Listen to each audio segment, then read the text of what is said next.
یہ نہ اس کے لیے وضو شرط ہے، نہ یہ سنگین ہے، بہت مختصر ہے، مگر سب سے عظیم عبادت اس لیے ہے، اسے مستحب نہ سمجھیے گا، واجب ہے۔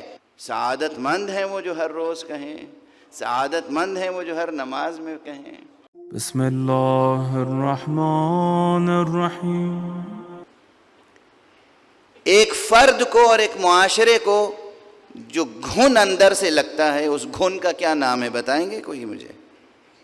یہ لکڑی میں گھن لگ جاتا ہے، خدا نہ کرے، کتاب میں دیمک لگ جاتی ہے، یہ جو کتاب میں دیمک لگتی ہے کتاب کو پاؤڈر بنا دیتی ہے۔ لکڑی میں گھن لگ جاتا ہے تو لکڑی ختم ہو جاتی ہے۔ ایک فرد میں، ایک انسان میں اور ایک معاشرے میں کون سا گھن لگتا ہے؟ جزاکم اللہ، جزاکم اللہ۔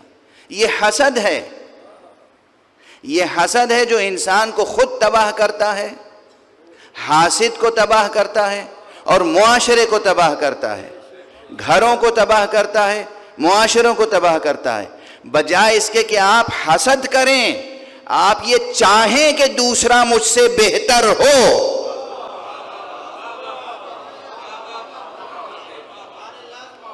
پھر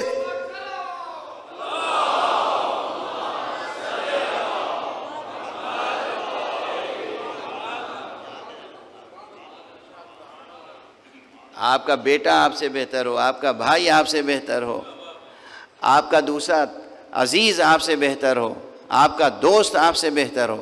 جب آپ دوسرے کے لیے بہتری چاہیں گے تو سوچئے کہ پروردگار آپ کے لیے کیا چاہے گا۔ صلوات پڑھ دیجئے محمد و آلہ۔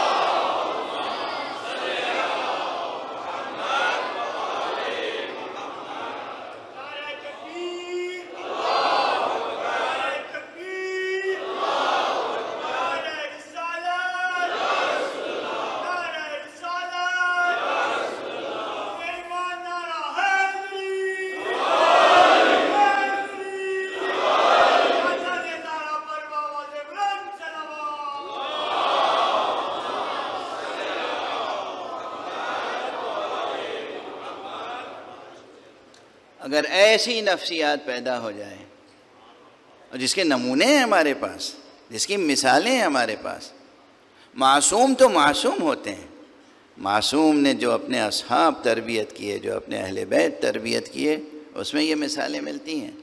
ابھی میں ان مثالوں کی طرف نہیں جاؤں گا، لیکن کچھ مطالب اور عرض کروں گا کہ یہ جو تحریک ہے، یہ جو فریضہ ہے جسے کہتے ہیں امر بالمعروف اور نہی عن المنکر، یہ اہم ترین فرائض میں سے ہے، اہم ترین فرائض میں سے ہے۔ اور دیکھیے جب ہم اہم ترین کہتے ہیں کسی چیز کو، تو یہ یاد رکھیے کہ ایسی چیزیں عموماً یہ نسبی اور اضافی ریلیٹیو ہوتی ہیں۔ ایک زاویہ نظر سے دیکھیں گے تو یہ چیز سب سے اہم ہے، دوسرے زاویے سے دیکھیں گے کوئی دوسری چیز سب سے زیادہ اہم نظر آئے گی، یہ ریلیٹیو ہوتی ہیں۔ تو اس کی ریلیٹیوٹی اپنی جگہ محفوظ، لیکن بہرحال یہ ان چند اہم ترین فرائض میں سے ہیں جو اللہ سبحانہ و تعالی نے فرض قرار دیا ہے، واجب قرار دیا ہے۔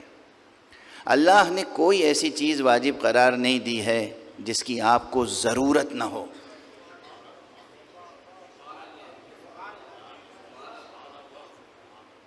اللہ ہے، ہزار بار صد ہزار بار اس طرح کی رقیق تعبیریں استعمال کرتا ہوں صرف اس لیے کہ بچوں نوجوانوں کو یاد رہ جائیں اور وہ اس میں کسک اور کھٹک پیدا ہو اور سوچیں کہ یہ کیا کہہ دیا انہوں نے۔ نعوذ باللہ صد ہزار بار نعوذ باللہ، وہ اللہ ہے، کوئی خوشامد پسند بادشاہ نہیں ہے، کوئی ایسا بادشاہ نہیں، کوئی ایسا، میں جو جملہ کہنا، وہ کوئی IMF کا ڈائریکٹر تھوڑی ہے کہ قوموں پر ٹیکس لگائے خواہ اپنے فائدے کے لیے۔ سمجھائے یہ کہ تمہارا فائدہ ہے مگر ہو اس کا اپنا فائدہ ہے۔ یہ جو سرمایہ، مغربی سرمایہ داری کا خونخوار پنجہ، اس کی جو نحوستیں ہیں معاشرہ انسانی کے لیے، اسے محسوس کرتے ہیں آپ؟ کچھ لوگ تو مجبوراً وفادار بنے ہوئے ہیں، اور کچھ لوگ واقعاً اشتباہ میں ہیں، مغالطے میں ہیں، معلوم نہیں کدھر جا رہے ہیں. چونکہ یہ میڈیا اور یہ ایڈورٹیزمنٹس اور یہ اشتہارات یہ غیر ضروری چیز کو آپ کے لیے ضروری بتاتے ہیں، اور جو آپ کے لیے ضروری ہے اس سے توجہ ہٹ جاتی ہے. تو فائدہ ہے ان کا، کہتے ہیں میاں اس میں تمہارا فائدہ ہے. دھوکہ فریب، اگر دھوکہ فریب نہ بھی ہو، ضرورت ان کی پوری کر رہے ہیں آپ کے ذریعے سے. 100,000 بار نعوذ باللہ استغفر اللہ، نقل کفر نہ باشد. یہ ایک رقیق تشبیہ تھی تاکہ مسئلہ جو ہے سماجیات سے جڑ بھی جائے اور بات ذہنوں تک منتقل. اللہ ہے بے نیاز، غنی علی الاطلاق، کسی چیز کا محتاج نہیں. اصلا لفظ محتاج متصور نہیں ہے اس کی ذات کے لیے، کسی چیز کا محتاج نہیں. غنی، بے نیاز، یہاں تک بے نیاز آپ کی اچھائیوں سے بھی بے نیاز ہے. جو آپ کے کمالات ہیں ان سے بھی وہ بے نیاز ہے. جہاں مخلوقات کے کمالات کی حد ختم ہوتی ہے وہاں سے اس کے کمالات کا آغاز ہوتا ہے. وہ خالق ہے، اس کے صفات الگ ہیں. الفاظ صرف مشترک ہیں، الفاظ مشترک ہیں، ورنہ کوئی شے مشترک نہیں ہے. ہم مخلوق ہیں، وہ خالق. ہم مرزوق ہیں، وہ رازق. ہم عبد ہیں، وہ معبود.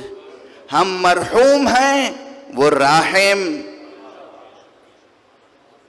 ہم محتاج کرم، وہ کریم اور اکرم الاکرمین. کوئی چیز مشترک نہیں، اور ہماری کسی صفت کا وہ محتاج نہیں. نہ صرف یہ کہ ہماری شے کا محتاج نہیں، ہماری کسی صفت کا محتاج نہیں. تو پھر اس نے ہمارے اوپر یہ واجبات کیوں عائد کر دیے؟ نماز پڑھو واجب ہے، روزہ رکھو واجب ہے، حج کرنے کو جاؤ واجب ہے، امر بالمعروف کرو واجب ہے، نہی عن المنکر کرو واجب ہے. یہ سب ہماری اپنی ضرورتیں ہیں. یہ بالکل ایسا ہی ہے. اب مثال ہی دیتا رہوں. چھوٹا بچہ وہ جانتے ہی نہیں اس کے لیے کیا بہتر ہے کیا بہتر نہیں ہے، اور جب وہ اسکول جاتا ہے تو اسکول والے بہت سی چیزیں کہتے ہیں کہ یہ ضرور کر کے آنا ہو، یہ ضرور کر کے آنا ہو، یہ ضرور کر کے آنا ہو، ایسا لباس پہننا، اور ایسی شرٹ پہننا، اور ایسی پینٹ پہننا، اور ایسی بیلٹ لگانا، اور ایسا ایک ایک چیز. اور اسی طرح ماں باپ کی طرف سے الگ اس بچے کے اوپر تاکید ہوتی ہے یہ کرو یہ نہ کرو. حالانکہ ماں باپ کو کچھ نہیں اس سے حاصل ہے. جو کرے گا اس سے بچے کی تربیت ہوگی، بچے کا فائدہ ہوگا، بچے کا مستقبل روشن ہوگا، بچے کی شخصیت مضبوط ہوگی. اب یہ مثال ادھوری ہے، کوئی مثال اللہ کی شان میں پوری نہیں اترتی مخلوقات کی. چونکہ اب وہ زمانہ گیا جب تعلیم جو تھی عبادت سمجھ کے دی جاتی تھی. اب تو تعلیم تجارت ہو گئی ہے. تو اب ہم نہیں کہہ سکتے کہ اسکول والوں کا کوئی فائدہ نہیں ہے اس لیے کہ وہ بڑی لمبی لمبی فیس لیتے ہیں. لیکن بہرحال اگر اس نقطے اس ایک پہلو کو نظر انداز کر دیں تو جو کچھ ایک معلم، ایک استاد بچے پر، طالب علم پر، اسٹوڈنٹ پر لازمی قرار دیتا ہے یا والدین لازمی قرار دیتے ہیں، کس کے لیے فائدہ کس کا ہے؟ بچے کا فائدہ. اللہ سبحانہ و تعالیٰ نے جو کچھ فرائض ہم پہ واجب قرار دیے ہیں، فائدہ کس کا ہے؟ ہم پر. ہمیں ہمارے لیے فائدہ پلٹ کے آنے والا ہے. یہاں تک کہ توجہ رکھیے گا، حدیث میں موجود ہے، یہاں تک کہ جو ہم صلوات پڑھتے ہیں محمد اور آل محمد پر، اس صلوات کا فائدہ بھی پلٹ کے ہم ہی کو ملتا ہے.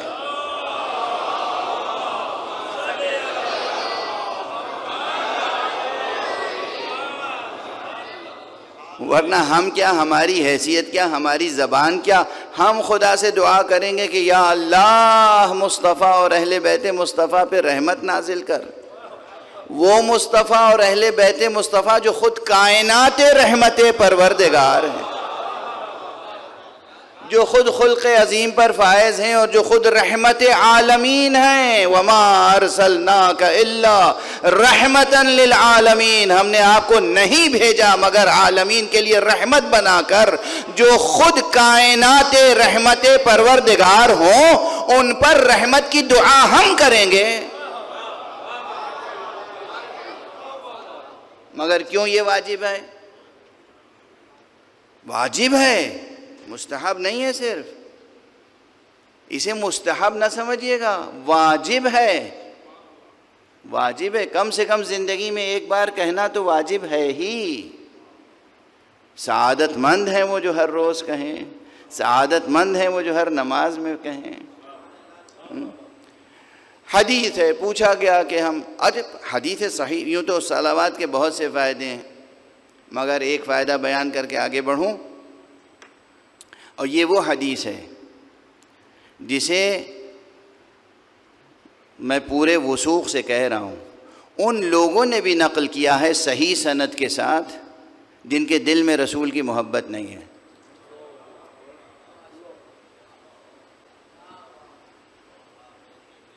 اس کے دلائل ہیں میرے پاس. ان لوگوں نے بھی نقل کیا ہے جو رسول پر صلوات بھیجنا نہیں چاہتے، گوارا نہیں ہے انہیں. ابھی 1400 برس گزر جانے کے بعد بھی اب بھی ایسے لوگ موجود ہیں. ہم تو نماز میں مکمل ہی نہیں ہوتی نماز جب کہ تشہد میں کم سے کم صلوات نہ پڑھیں، لیکن ایسے لوگ ہیں جو نماز کے تشہد میں صلوات نہیں پڑھتے. ابھی روئے زمین پر ایسا گروہ موجود ہے. میری خود ملاقات ہوئی، میری گفتگو ہوئی، سمجھے میرا مناظرہ ہوا ان سے کہ تشہد میں آپ حضور کا نام لیتے ہیں مگر صلوات نہیں پڑھتے. کہ ہاں ہم صلوات نہیں ضروری سمجھتے، ہم واجب نہیں سمجھتے نماز میں صلوات. ان لوگوں نے بھی یہ حدیث ضرور نقل کی ہے. ہائے کیسی پستی سی پستی ہے، کیسی محرومی سی محرومی ہے، اچھائی کو اچھائی سمجھتے ہوئے بھی نہ کر پانا.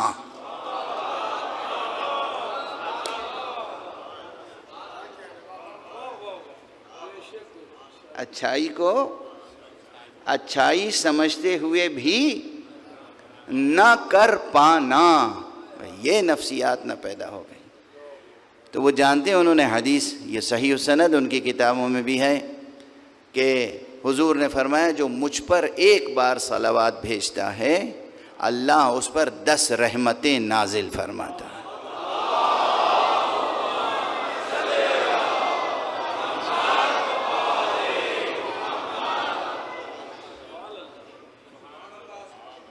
واضح ہے. تو یہ جو سب سے بظاہر، اور یہ میں اس لیے عرض کر رہا ہوں کہ بظاہر خدا کی قسم بظاہر میرا خیال ہے سب سے مختصر اور سب سے آسان اور سب سے بڑی عبادت کا نام ہے صلوات.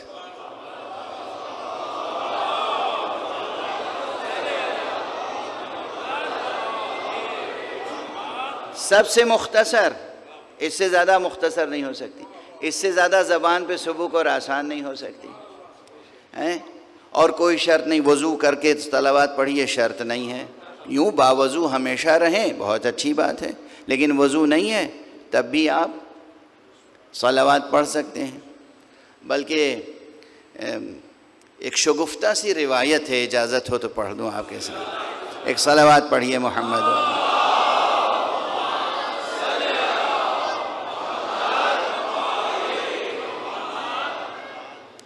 ایک جگہ گفتگو ہو رہی تھی،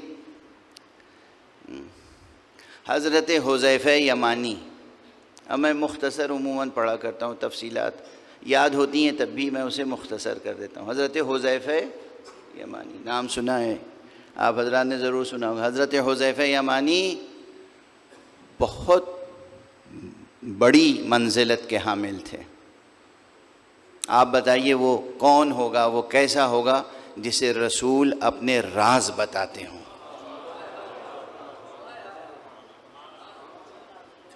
علی کے علاوہ.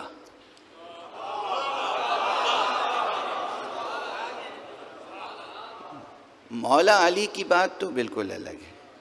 مولا علی علیہ السلام تو جان رسول تھے، نفس رسول تھے، جانشین رسول تھے، وصی رسول تھے.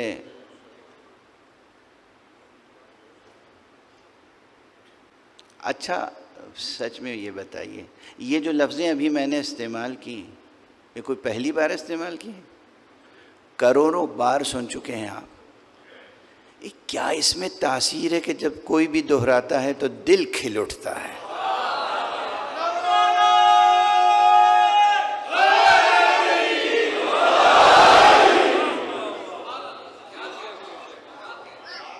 علی جان رسول تھے، علی نفس. کتنی بار سنا ہے آپ نے، شاعروں سے، ذاکروں سے، عالموں سے، خود آپ نے نہ جانے بار کتنی بار دہرایا ہوگا.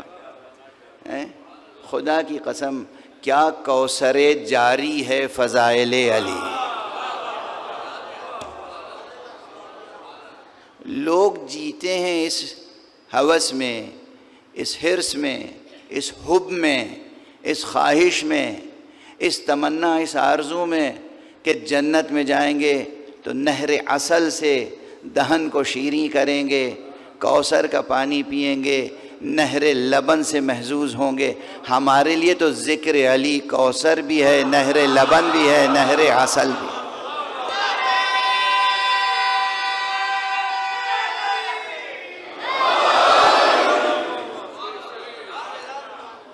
یہی ہمارے لیے نہر لبن ہے، یہی ہمارے لیے نہر عسل ہے، یہی ہمارے لیے کوثر ہے، یہی ہمارے لیے آب حیات ہے.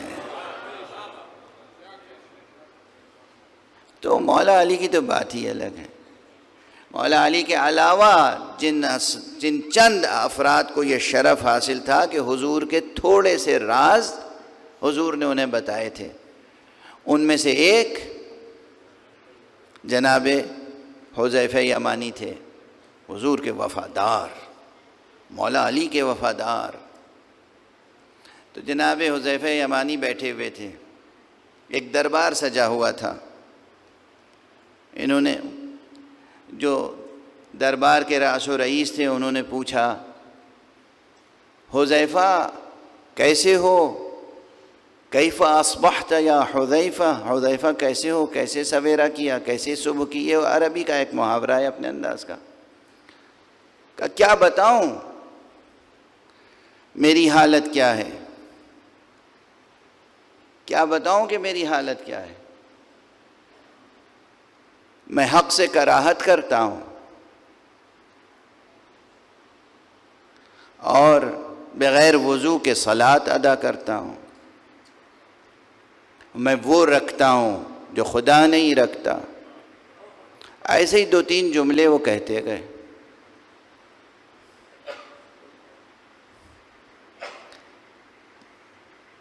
جو صدر مجلس تھے اس وقت انہیں جلال آ گیا. حذیفہ تم کیا کہہ رہے ہو؟ میری سمجھ میں نہیں آ رہا ہے. تم نہ ہوتے تو میں ابھی کیا کر ڈالتا. تم حذیفہ، تم حذیفہ، تم یہ کیا کہہ رہے ہو؟ اگر تم نہ ہوتے تو میں ابھی مثلا کوڑے برسا دیتا، پتہ نہیں کیا کرتا. ایک دربار میں وہ خاموش بیٹھے ہوئے حذیفہ. اتنے میں جناب مولا کائنات امیر المومنین علی ابن ابی طالب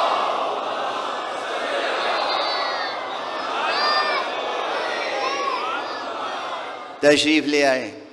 کہا کیا ہوا بھائی، کیا بات ہو رہی ہے؟ کہا یا ابا الحسن ذرا دیکھیے حذیفہ کو، کفر بک رہے ہیں. کہا کیا ہو گیا؟ کہا یہ کہہ رہے ہیں مجھے حق سے کراہت ہے، حق سے مجھے کراہت ہے. صلاۃ ادا کرتا ہوں بغیر وضو کے، میں وہ رکھتا ہوں جو خدا نہیں رکھتا. کہا اس میں غلط کیا کہہ رہے ہیں؟ موت حق ہے اور کون موت سے کراہت نہیں کرتا؟ اور یہ جو نبی پر درود بھیجتے ہیں یہ صلاۃ ہے، اور بغیر وضو کے صلاۃ ہو جاتی ہے۔ اور بھائی حذیفہ ماشاءاللہ بیوی بھی رکھتے ہیں، بچے بھی رکھتے ہیں، خدا نہ بیوی رکھتا ہے نہ بچے رکھتا ہے، مشکل کیا ہے تمہیں؟ کہا یا ابا الحسن آپ نہ ہوتے تو میں تو ہلاک ہو جاتا۔ صلوات پڑھ دیجئے محمد۔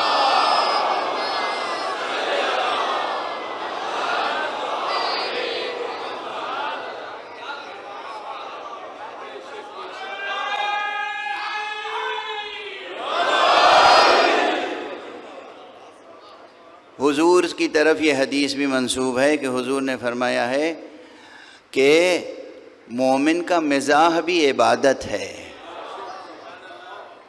لیکن ظاہر ہے کہ اس کا نتیجہ یہ نکلا کہ ایک مومن کی صفت یہ بھی ہونی چاہیے کہ اس کے اندر مزاح کا ذوق پایا جائے۔ اب یہ حذیفہ کا ایک مزاح تھا، مزاح کا مزاح تھا، حقیقت کی حقیقت تھی۔ مومن کے مزاح کی شان یہ ہوتی ہے کہ وہ مزاح میں بھی جھوٹ نہیں بولتا۔ اب دیکھیے اس مزاح میں کوئی چیز جھوٹ نہیں تھی، غلط بیانی نہیں تھی، باطل امر نہیں تھا، کوئی باطل امر نہیں تھا، کوئی کذب نہیں، کوئی غلط بیانی نہیں۔ بہرحال بات یہاں تک پہنچی تھی صرف ایک بات کے لیے کہ صلاۃ، درود بھیجنا محمد اور آل محمد پر، یہ نہ اس کے لیے وضو شرط ہے، نہ یہ سنگین ہے، بہت مختصر ہے، مگر سب سے عظیم عبادت اس لیے ہے کہ اگر یہ نماز میں نہ ہو تو نماز قبول نہیں ہے۔ جو لوگ نہیں پڑھتے نماز میں وہ جانے اور خدا جانے، ہمیں یہ معلوم ہے کہ اگر ہم نماز میں درود مصطفیٰ پہ نہیں پڑھیں گے ہماری نماز اس قابل نہیں ہوگی کہ فرشتے اس کی طرف توجہ کریں۔ اور پھر یہ وہ عبادت ہے جس کے لیے اللہ نے فرمایا ان اللہ وملائکتہ یصلون علی النبی یا ایھا الذین آمنوا صلوا علیہ وسلموا تسلیما۔